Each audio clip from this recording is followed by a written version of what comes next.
Hey guys, this is a mini review switch for the Sony BVM-20F1U, and I won't go too in depth in this video just because, well, for one, I don't have the technical know-how, but second of all, I don't have the proper recording equipment to really do this monitor justice.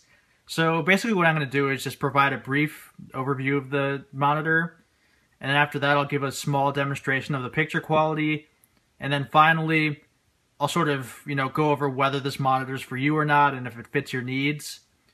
Oh yeah, and also I'm just gauging whether or not I should make either another video or do a blog post sort of going in depth on the setup for this thing, because I've found that it's not as straightforward as maybe I'd like. So I know that gives people a lot of trouble, and there isn't much documentation online for this thing, so basically what you have to do is just go on these obscure forums to find out information, and that's not, the most user-friendly thing. So please do tell me if you want me to create, a guide, in blog form or video form. I actually think a blog would be better just because it'd be easier to reference while you're setting it up. But without further ado, let's get started. Alright, so as you can see, this is kind of a makeshift setup I have going here. I haven't really found the right place for this monitor yet. It's kind of on this wooden storage thing where the handles are eyes for some reason. But yeah, before I get into the TV itself, I'll just sort of go over my own use case. Just so you can get a better sense of where I'm coming from and whether, it's analogous to your own use case. So, as you can tell if you've watched my other videos, I play a ton of retro games, and I've mainly been playing them in composite, which is, one of the lowest and worst signals possible. So I wanted to upgrade and, get a higher fidelity experience, so I wanted to go the RGB route. I'll get into that a little bit more later. And I've heard a lot about this TV in particular. There was an article on Tested about it, and in various forums they've talked about this TV with high praise. So I wanted to take a gamble on it. So yeah, that's where I'm coming from. All right, so getting into the monitor itself. So this thing wasn't a consumer level product. It's actually a broadcast monitor. So as I alluded to, it's not as plug and play and straightforward as you might want. But anyway, so they say it's a 20-inch monitor. It actually looks more like a 19-inch monitor to me, just by, eyeballing it. And it's also very heavy, like all CRTs are. I might not look like it from the front, but it's actually a very fat TV.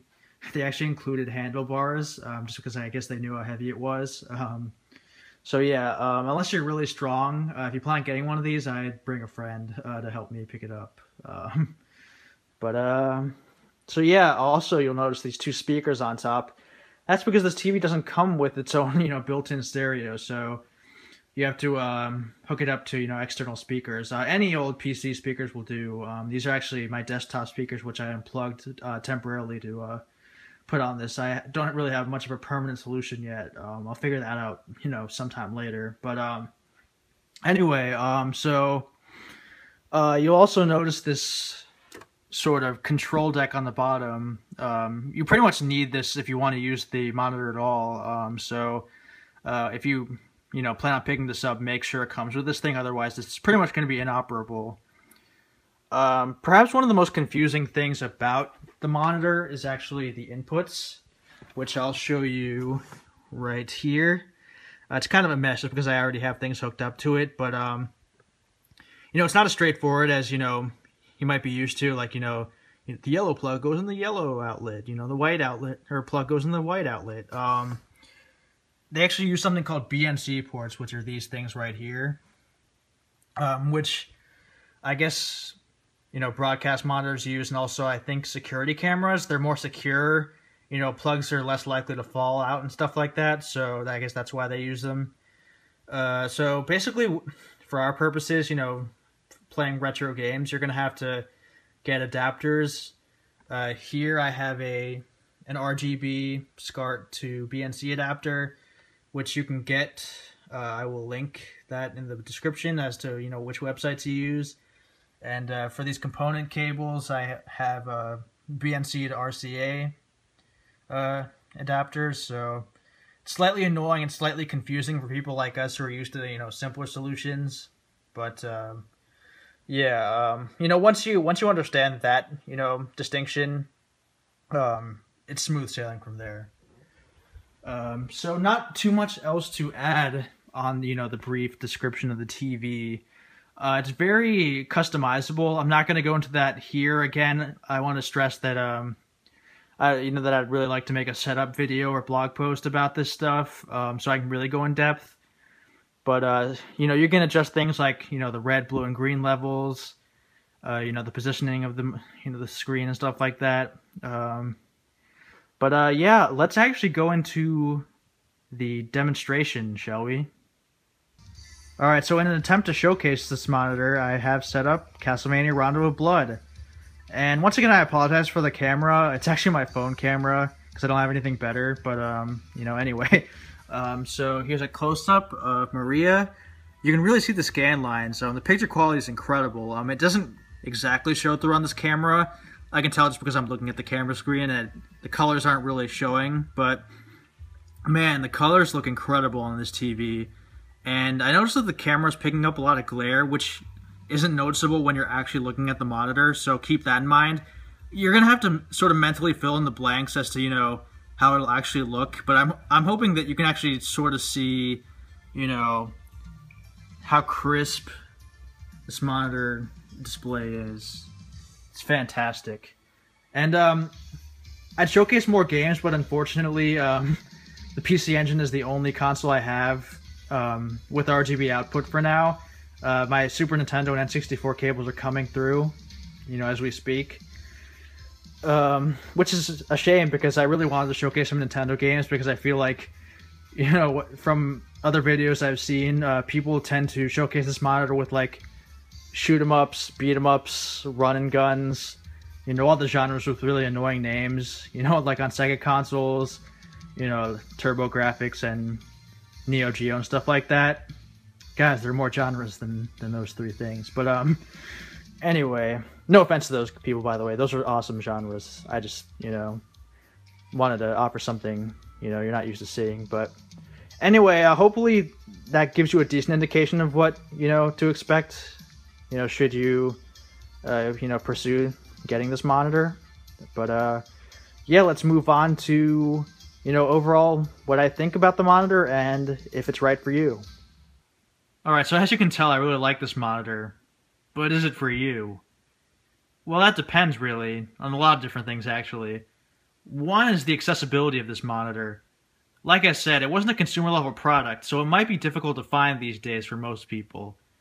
There are some solutions you can sort of try to find these things. One would be Craigslist, which I've never found a broadcast monitor there, so that could be kind of difficult.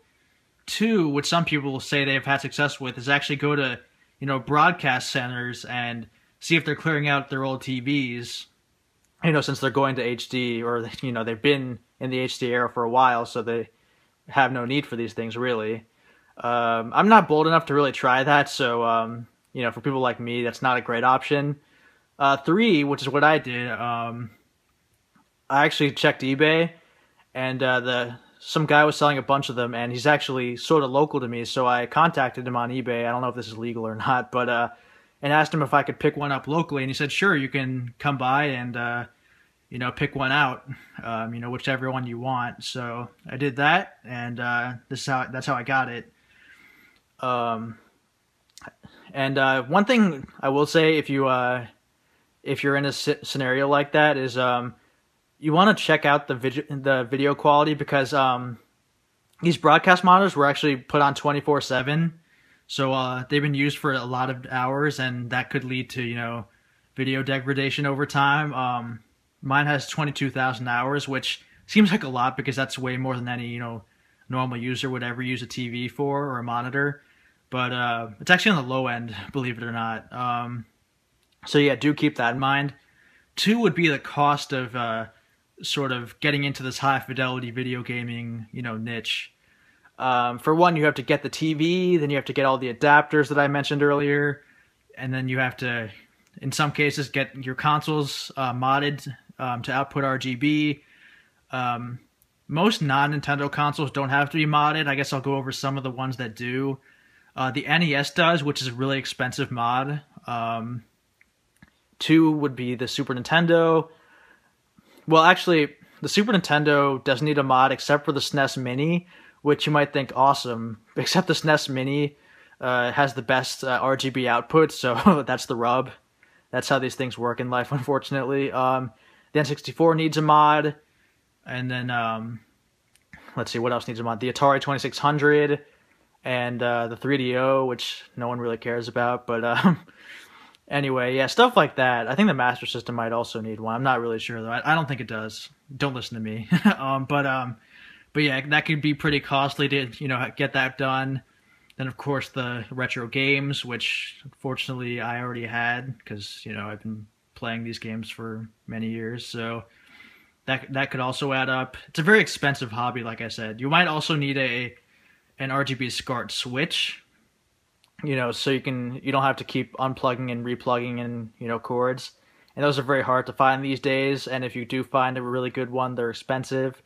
So these are things to keep in mind. It gets very pricey. Once you add everything up, and people say this is the best monitor for retro games. That really depends on what your definition of best is, though, because like I said, it's a quasi 19-inch TV. So if you plan on playing, like, let's say Mario Kart 64 4 players, that would be a really small screen for all 4 players. I mean, I know we used to play multiplayer games on these size screens, back in the day, but that's really not acceptable now. I think this TV is actually really good to be like on your home office desk. Like I remember, 2005, 2006, when I was in high school, I would have a 13-inch Sony Trinitron monitor on my desk next to my computer. And, in between writing, essays, after each paragraph, I would, turn on Super Mario Brothers and play a little bit of that and then go back to work. That was a really fun experience, actually. So, like I said, these are kind of personal-sized monitors, not really to be shared, so keep that in mind. Also, it doesn't output in 480p, which is kind of unfortunate. I felt like for a TV of this, professional quality, it should output in 480p, but it doesn't. I guess, the counter to that is that, the consoles that would take advantage of that, like the GameCube, PS2, Xbox, those consoles sort of lend themselves to bigger TVs because, the games are a much greater scale. So yeah, I guess it's not that big of a deal, but just it's something to note, really. So yeah, it's a great monitor for, let's say, anything from the Atari 2600 to maybe the N64. Definitely for all the 2D consoles, it's great. So do keep that in mind. There is no one size fits all TV. They're all very, specialized. Like this will be for my 8, 16, and 32-bit consoles, and then I have the HD TVs for the current stuff, and then I also have another like 30-something inch TV for the GameCube and PS2 and all that. So it's very complicated, and there's a lot of minutia when it comes to retro gaming.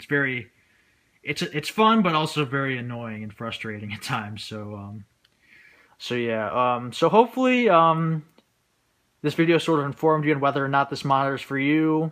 And like I said, many times before, if you guys want me to make a setup guide, I'd be happy to do that. I would really like to give back to the community in any way I can, especially the retro community. So yeah, thanks for watching, and talk to you guys later.